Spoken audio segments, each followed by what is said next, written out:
Une chose est de parler du froid, une autre chose est de le vivre. Depuis plusieurs années, j'organise des stages intensifs de Systema, un art martial russe basé sur la respiration, avec en prime gestion du froid tous les matins. Mais cette année est un peu particulière.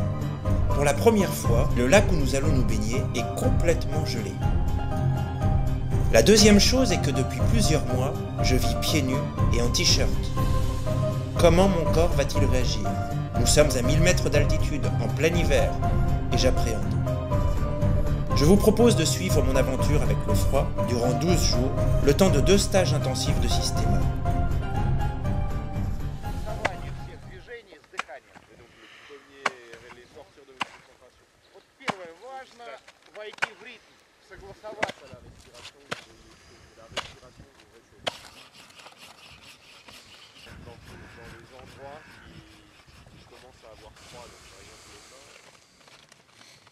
Je vais pas arriver à l'ouvrir parce que il faudrait.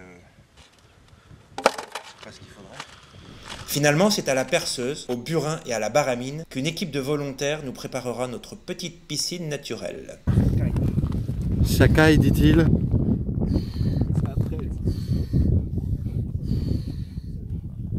Là, j'ai des espèces de tongs. Parce que quand on sort de l'eau, on a les doigts qui sont gourds, on a les pieds qui perdent leur sensibilité. Et si on reste trop longtemps, on est incapable de remettre ses chaussures. Donc l'avantage d'aller avec des espèces de chaussures qui vont dans l'eau, c'est que direct, on repart. Pareil avec le poncho, on l'enfile et c'est tranquille. Faut penser à ces petits détails qui sont importants.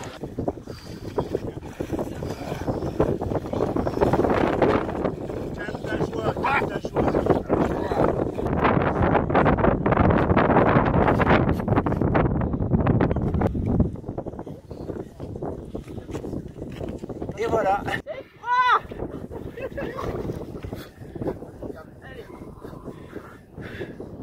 C'est toujours très difficile dans le lit le matin de se dire je me lève et je vais me foutre le cul dans l'eau. Je rêve ou c'est de la respiration Systema? Force pas trop Silver, hein, parce que derrière il va falloir payer l'addition. Hein. Ah c'est bien, là faut que j'arrête. Faut savoir écouter ses limites. Finalement, Silver mettra toute la matinée pour se réchauffer. C'est pas tellement agréable cette pluie, hein. C'est un peu dépressif. Mais la chaleur de l'eau, enfin la froideur de l'eau est la même, hein, 1 degré.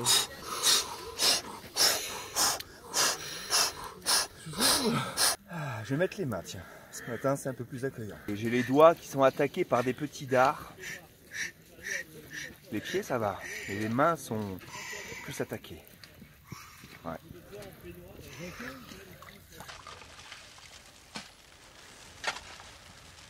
Alors ce qui se passe quand on va dans l'eau froide la première fois, c'est qu'on est saisi. Le sang s'enlève des extrémités pour aller dans les organes nobles comme le cœur, le foie, les reins. Et c'est quand on va ressortir qu'il fait très chaud. On respire tranquillement. On se calme et surtout progressivement, n'abusez pas trop. Température ressentie, moins 18. Un vent de 80 km/h. Et juste le fait d'aller à la chambre, bah, il fait froid. Surtout qu'on a décidé d'être en t-shirt.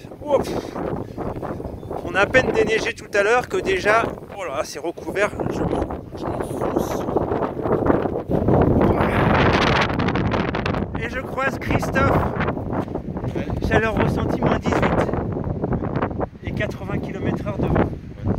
Voilà, t'as retrouvé ton chat?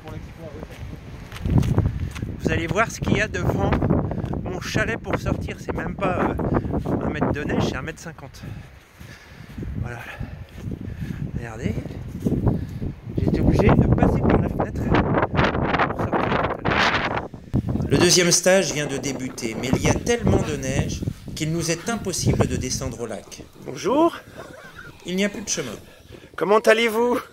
Fraîchement. Fraîchement? Putain. C'est plus mordant que l'eau. Hein. L'eau est plus accueillante. La neige, faut faire un peu plus copain-copain avant. Copain-copine? Copain-copine. C'est bon. On est des fous, oui, on est des fous furieux, quoi. Et ça fait du bien. On trace la route pour aller au lac. Demain, ça fait une demi-heure que je marche pieds nus. dans la neige. On vérifiera l'état des pieds en arrivant. Normalement, ils ont dû rougir. Ce qui est le plus fatigant, c'était de marcher dans 50 cm de neige. Et c'est là l'effort, quoi, finalement. Mes pieds sont tout rouges. La sensibilité est diminuée. Et comme j'ai l'habitude de marcher pieds nus toute l'année, bah, j'espère que ça va se réchauffer assez vite. Là, le chemin est quand même glacé, puisqu'il fait -4, donc la neige va un peu geler. Ce qui est intéressant aussi, c'est que j'ai lu que... Et je me suis rendu compte qu'effectivement, la neige est plus mordante que l'eau glacée, parce qu'on peut avoir des températures négatives de neige, alors que l'eau, sauf si on est dans de l'eau salée, ne peut pas descendre en dessous de 0. Je pourrais rester, mais si on reste trop longtemps, c'est le prix à payer après. Ça, c'est un prix à crédit, c'est-à-dire qu'on met du temps à se réchauffer, et puis il faut remonter au chaud, et le chaud, c'est pas à 2 minutes, c'est à un quart d'heure. Voilà. Et là, je sens déjà la vasoconstriction, c'est-à-dire que les vaisseaux se réchauffent. On n'a pas froid quand on sort du froid, on a chaud. C'est pour ça que quand vous prenez une douche chaude, en général, vous avez froid dans la journée. Quand vous prenez une douche froide, vous avez chaud. La peur était vraiment grande parce que je suis venu enlever la glace hier et j'ai pataugé là-dedans pendant un moment. Et honnêtement, j'ai essayé de pas effrayer les gens, mais j'avais peur. Alors baisse-toi, reste pas trop longtemps. Voilà, respiration. Excellent, il y a un superbe soleil derrière. Je comprends pas. Voilà. Je ne comprends pas. Il fait hyper beau, c'est magnifique, donc allons-y.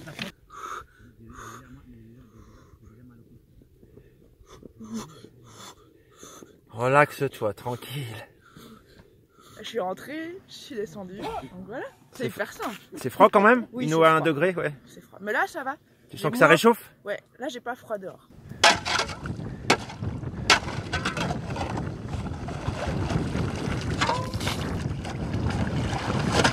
Dès qu'on se sent pris, on relâche les épaules. Très important quand on sort, se couvrir, se réchauffer. Donc de toute façon, le corps se réchauffe tout seul. On a chaud, on est assez euphorique, on a l'habitude, et ben le corps devient tout rouge. L'idée, c'est vraiment de se détendre. Donc on sautille comme ça pour faire affluer le sang dans les extrémités. Donc vous posez peut-être la question, pourquoi il y a le bateau au-dessus du trou? Alors on se dit, bah, c'est pour pas qu'on tombe dans le trou. Et non, c'est pour éviter que la glace se referme.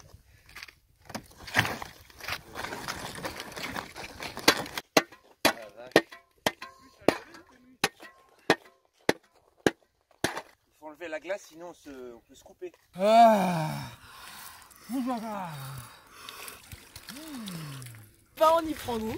Moi je veux refaire ça chez moi, partout, c'est trop bien. J'ai fait une découverte intéressante il y a quelques jours.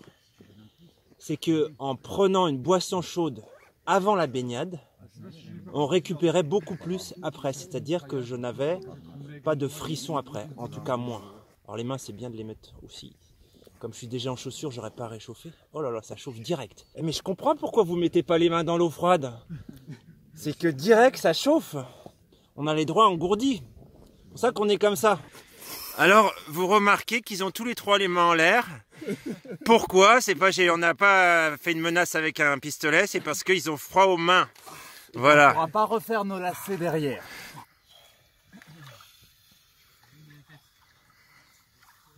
Tiens, ben on voit la marque là. Ouais. On voit la marque rouge. Ouais. Ça, c'est la thermogenèse, la capacité du corps à produire de la chaleur lorsqu'on est dans le froid. Là. Ça veut dire que la chaudière intérieure fonctionne bien. Sympa là. Allez, là. Hombre, hombre, ah, hombre.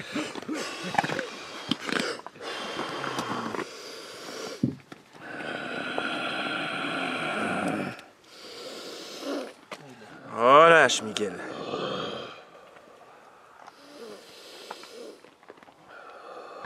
Le froid, c'est un peu comme la vie. Parfois, t'as pas envie d'y aller, mais il faut y aller, quoi.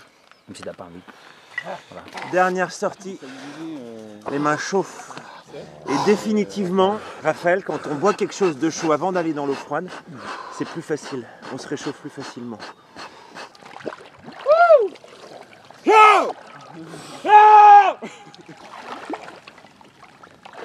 Merci. À l'issue de 2 semaines passées en t-shirt dans le froid et de baignades journalières en eau glacée à 1 degré, je constate que mes appréhensions se sont définitivement envolées. Aujourd'hui, je me sens capable de continuer à vivre en t-shirt au quotidien. Et je vois le froid comme un allié vers la liberté. Ça m'a apporté aussi de me connecter à moi-même, de me rendre compte que ma zone de confort était bien plus étendue que je ne l'imaginais. Je vous invite tous à faire cette expérience du froid, progressivement, avec prudence, en écoutant votre corps, mais en ayant conscience que nos ressources sont bien plus importantes que celles que l'on imagine.